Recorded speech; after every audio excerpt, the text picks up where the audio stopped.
femme. Ça, c'est une leçon que j'ai tirée. Il ne faut jamais trouver que c'est normal d'avoir une femme qui t'attend à la maison. C'est extraordinaire, je t'envie.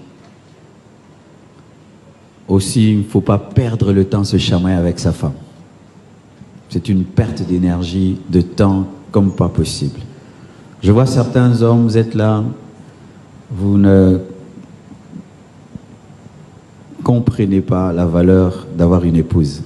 Vous vous en plaignez, certains vous trompez vos femmes, vous les tapez, insultez, méprisez, négligez. Faites passer même une journée sans lui dire je t'aime. Elle prépare la nourriture, tu ne dis plus merci. Elle arrange la maison, tu ne remarques même pas qu'elle a arrangé la maison. Quand tu vas rentrer à la maison, elle va préparer pour toi, tu vas manger, tu te lèves, tu dors. Tu ne causes plus avec elle, tu es tout le temps au téléphone.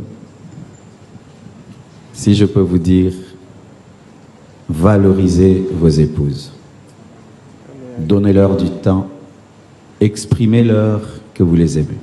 Ma femme, je l'aimais beaucoup, tout le monde le sait. Mais quand elle est partie, je me suis dit, je pouvais l'aimer encore plus. Je me suis rendu compte qu'il y a des occasions que j'ai manqué de lui exprimer davantage de l'amour. Vivez avec vos femmes comme si c'est la dernière fois que vous les verrez. Si ce jour était ton dernier jour avec ta femme, quel genre d'homme tu serais? Sois cet homme tous les jours de ta vie. Amen.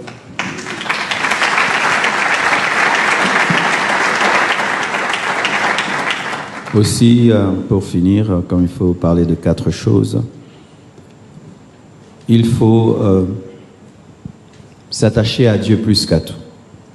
Je vois des hommes qui perdent leur femme et leur vie est détruite. Je connais personnellement des hommes de Dieu qui, après le décès de leur épouse, ont détruit leur ministère, se livrant à l'impudicité, à l'ivrognerie, détruisant tout, comme si leur femme était leur Dieu.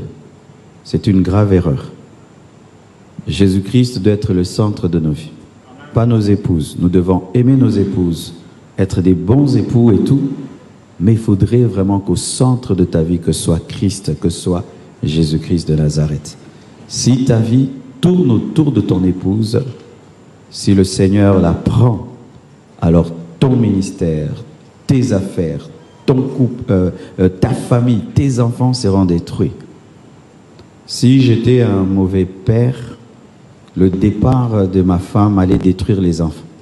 Mais quand elle est partie, les enfants ont remarqué que la stabilité continue. Je veille sur eux, comme leur maman faisait. C'est vrai, pas comme une femme, mais autant que je peux, les enfants ont gardé un équilibre. Alors, un conseil que je donne aux hommes, arrêtez ces choses de tout confier à vos femmes. Tout confier. Ah, allez chez votre maman, allez chez votre maman, hein, votre maman, votre maman, votre maman. Eh bien, si Dieu reprend ton épouse, tu seras vraiment anéanti parce que tu auras été qu'un père d'étiquette, mais jamais un père à l'œuvre